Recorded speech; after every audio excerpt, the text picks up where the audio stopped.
नमस्कार, मैं चांदनी। स्वागत है आपका मेरे चैनल पे।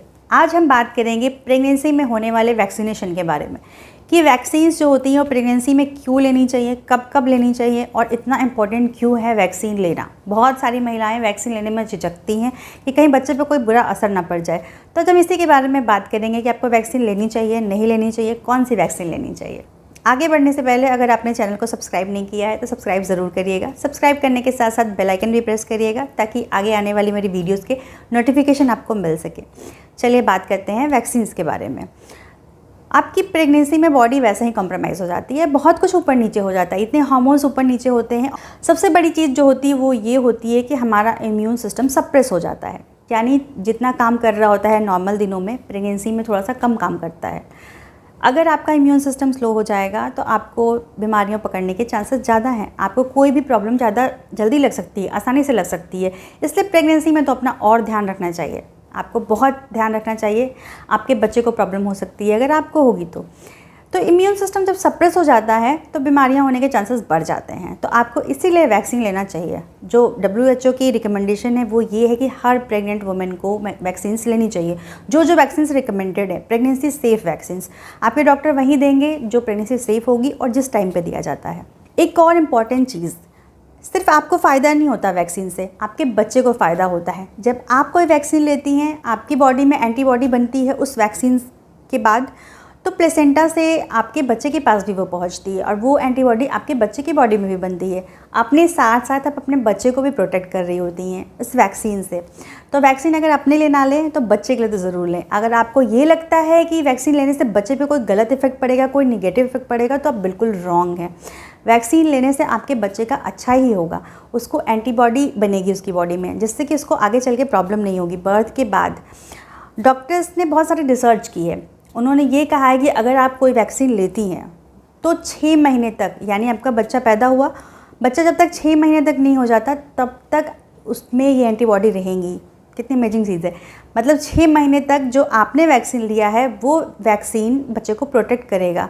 जैसे कि इन्फ्लुएंजा के वैक्सीन लिए जाते हैं, उसमें बच्चे को प्रोटेक्शन मिलती है 6 महीने तक। सबसे पहली वैक्सीन जो बहुत कॉमन है, बहुत इंपॉर्टेंट है, हर किसी को दिया जाता है, वो है टिटेनस की वैक्सीन। टिटेनस की जो वैक्सीन है वो 2 डोजेज़ में लगती है, T1 T2।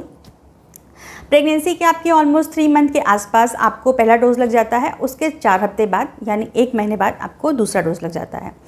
और अगर आपने पहले लगवा लिया है और आपकी प्रेगनेंसी 2-3 साल के अंदर सेकंड प्रेगनेंसी हो जाती है तो वो आपको सिर्फ बूस्टर डोज देते हैं। वो अगेन T1 T2 नहीं लगता है। 3 साल के अंदर प्रेगनेंसी दोबारा हो जाती है तो आपको एक बूस्टर डोज दिया जाता है टिटेनस का। टिटेनस तो हो गया। अब बात करते हैं इन्फ्लुएंजा वैक्सीन के बारे में। आपको अगर फ्लू होता है तो बहुत प्रॉब्लम हो जाएगी। नॉर्मल फीवर फ्लू तो है ही, लेकिन आपको और ज़्यादा कॉम्प्लिकेशन हो सकती है इस फ्लू से। फ्लू से आपके हार्ट पे, आपके इम्यून सिस्टम पे, आपके ब्रेन में स्वेलिंग आ सकती है, इतनी सारी चीज़ें हो सकती हैं। इतना क्यों लेना? अगर वैक्सीन है अवेलेबल तो हम वैक्सीन लेंगे, ये सारी चीज़ें नहीं लेंगे। और ये वैक्सीन आपके बच्चे को भी प्रोटेक्ट करती है, एंटीबॉडी जनरेट करती है उसकी बॉडी में, जिससे कि उसको बर्थ के बाद प्रॉब्लम थोड़ी सी कम होती है। 6 महीने तक फुल प्रोटेक्शन मिलता है। अब बात करते हैं नेक्स्ट वैक्सीन के बारे में, Tdap, जो ऑलमोस्ट 28 to 30 वीक्स के आसपास दिया जाता है। ये वैक्सीन भी बहुत इंपॉर्टेंट है। निमोनिया होने के चांसेस जो होते हैं वो बहुत ज़्यादा होते हैं प्रेग्नेंट वुमेन में, बच्चे में भी। तो जो निमोनिया होता है वो मोस्टली वुपिंग कफ की वजह से होता है, तो इसलिए ये वैक्सीन दी जाती है। Tdap वैक्सीन मतलब टिटेनस, डिप्थीरिया, पर्टूसिस, ये 3 चीज़ों का कॉम्बिनेशन होता है और इस वैक्सीन में ये तीनों चीज़ें कवर होती हैं। ये तीनों डिजीज़ के लिए ये एक सिंगल वैक्सीन दी जाती है। ये वैक्सीन आपको 3rd ट्राइमेस्टर में दिया जाता है। आप अपने डॉक्टर से पूछ लें, अगर नहीं देते हैं तो जनरली सारे डॉक्टर रिकमेंड कर ही देते हैं। अगर आपको हेपेटाइटिस की प्रॉब्लम हो जाती है, जस्ट लाइक हेपेटाइटिस B, बहुत सारी वुमेन को ये प्रॉब्लम भी होती है, तो ये वैक्सीन भी दी जा सकती है, लेकिन ये मैंडेटरी नहीं है। अगर प्रॉब्लम होती है तो ही दी जाती है।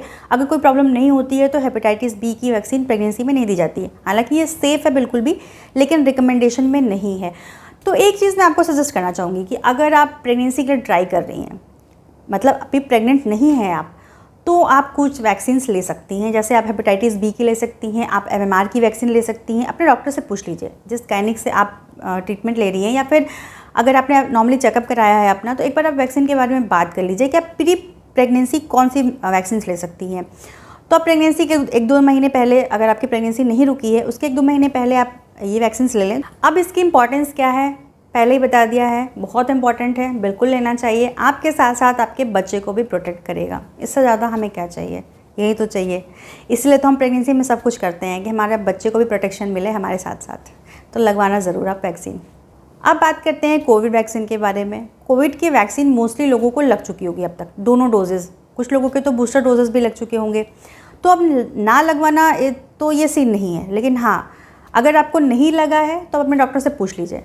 कुछ डॉक्टर्स रिकमेंड करते हैं लगवाने के लिए प्रेगनेंसी के टाइम पे, कुछ डॉक्टर्स नहीं करते हैं रिकमेंड। तो ये आपके ऊपर डिपेंड करता है, आपकी पर्सनल चॉइस है और आपके डॉक्टर की चॉइस है कि आप कोविड की वैक्सीन लेना चाहती हैं या नहीं लेना चाहती हैं। जैसे मेरी जो प्रेगनेंसी थी, सेकेंड प्रेगनेंसी, मैंने मई में कंसीव किया था। हाँ, मई में कंसीव किया था। उस टाइम पे कोविड पीक पे था। कंसीव करने से कुछ दिन पहले मुझे कोविड हुआ भी था। तो उस टाइम पे मैंने कोई डोजेस नहीं लिए थे, स्टार्ट ही हुआ था, जस्ट वैक्सीन्स लगने स्टार्ट हुए थे मई में, आप लोग को याद होगा। तो उस टाइम पे मेरे डॉक्टर ने मुझे रिकमेंड हालांकि किया था कि आप वैक्सीन ले सकते हो, सेफ़ है, लेकिन ये मेरा पर्सनल चॉइस था कि बहुत रिसर्च नहीं था इस वैक्सीन पे उस टाइम तक। अभी भी रिसर्च नहीं है कि प्रेग्नेंट वुमेन को देना चाहिए कि नहीं देना चाहिए। बस वो एक्सपेरिमेंट करे जा रहे थे कि चलो दे देते हैं, देखते हैं, खास ऐसा कुछ होगा नहीं। तो रिसर्च तो नहीं हुआ है, बहुत जल्दी में ये वैक्सीन लाई गई थी, तो मैंने नहीं लिया था। मैंने डिलीवरी तक का वेट किया, आफ्टर डिलीवरी मैंने वैक्सीन ली। मेरे 2 डोजेज़ लग गए हैं अब तक, लेकिन मैंने प्रेगनेंसी में नहीं ली। तो ये आपकी पर्सनल चॉइस है कि आप लेना चाहती हैं कि नहीं लेना चाहती हैं। वैसे भी मुझे जहाँ तक लगता है कि मोस्टली लोगों ने ये वैक्सीन ले ही ली होगी, 98% तो ले ली होगी। तो इसके बारे में आप बात करने का वैसे भी कोई ख़ास फ़ायदा नहीं है। अगर नहीं ली है तो इसके बारे में बात कर लीजिएगा अपने डॉक्टर से, और अपने भी सोच लीजिएगा कि आप लेना चाहते हैं या नहीं लेना चाहते हैं। लेकिन बाकी की जो वैक्सीन्स मैंने पहले बात की है उनको आपको ज़रूर लेना है, बहुत इंपॉर्टेंट है ये। अब बात करते हैं कुछ सावधानियों के बारे में कि आपको कौन सी सावधानियां बरतनी चाहिए। पहली चीज़ है कि आप जब वैक्सीन लें उसके पहले आपको कोई भी फीवर, कोई फ्लू, इस तरह की चीज़ नहीं होनी चाहिए। है तो मत लीजिए, कुछ दिन बाद लीजिए जब आप ठीक हो जाएं पूरी तरीके से। अगर आप बहुत बीमार फील कर रही हैं, आपको बहुत मॉर्निंग सिकनेस हो रही है, आपको बहुत वॉमिटिंग हो रही है, आपकी तबीयत सही नहीं है, मतलब आप सही नहीं हो, अच्छा फील नहीं कर रहे हो, तो उस टाइम पे आप वैक्सीन मत लो। 1 हफ्ते आप डिले कर सकते हो। आप अपने डॉक्टर से बात कर लो कि अभी मुझे फ़ीवर है, अभी मुझे फ्लू हुआ है, कोल्ड हुआ है, कफ हुआ है, तो अभी आप वैक्सीन मत लो। अगर वो बोलते हैं तो ठीक है, डॉक्टर्स बोलते हैं तो ठीक ही है।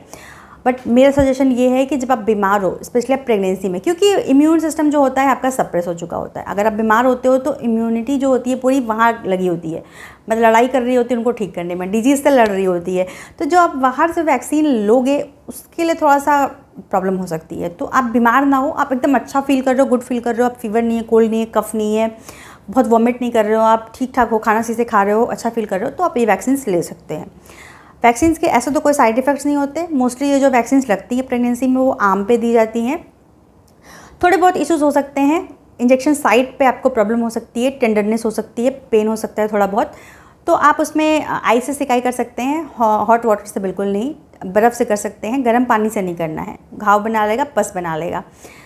तो ये आप कर सकते हो कि आपने सिकाई कर ली अगर आप बहुत पेन हो रहा तो, हालांकि इतना कुछ नहीं होता। Tdap की जो वैक्सीन होती है वो थोड़ी गाढ़ी होती है, उसमें थोड़ी सी प्रॉब्लम होती है। आप देखो अगर वहाँ पे पस बनता है, वहाँ पे आपको ब्लड आता है, या फिर आपका 3-4 दिन में ठीक नहीं हुआ, तो आप अपने डॉक्टर से मिल सकते हैं। इन्फेक्शन होने के चांसेस होते हैं अगर पस आ रहा है, अगर ब्लड आ रहा है, या फिर आपका 4-5 दिन के अंदर भी वो रेडनेस नहीं जा रही है, तो आप डॉक्टर से मिल सकते हैं। तो ये कुछ सावधानियाँ हैं। और सारे वैक्सीन्स के बारे में डॉक्टर से डिस्कस कर लीजिए कि क्या इनके साइड इफ़ेक्ट तो नहीं होने वाले। वैसे तो नहीं होते, प्रेगनेंसी सेफ़ होते हैं। ये WHO की रिकमेंडेशन है, हर प्रेग्नेंट वुमेन को दिया जाता है, और ऐसा अभी तक किसी को कॉम्प्लिकेशंस नहीं हुए हैं। लेकिन आपके कुछ क्वेरीज हैं, क्वेश्चन है, तो अपने डॉक्टर से आप पूछ सकते हैं। तो ये आज की वीडियो वैक्सीनेशन के लिए डेडिकेटेड थी। अगर मेरी वीडियो पसंद आती है तो लाइक करिएगा, सब्सक्राइब करिएगा, शेयर करिएगा। Thank you for watching.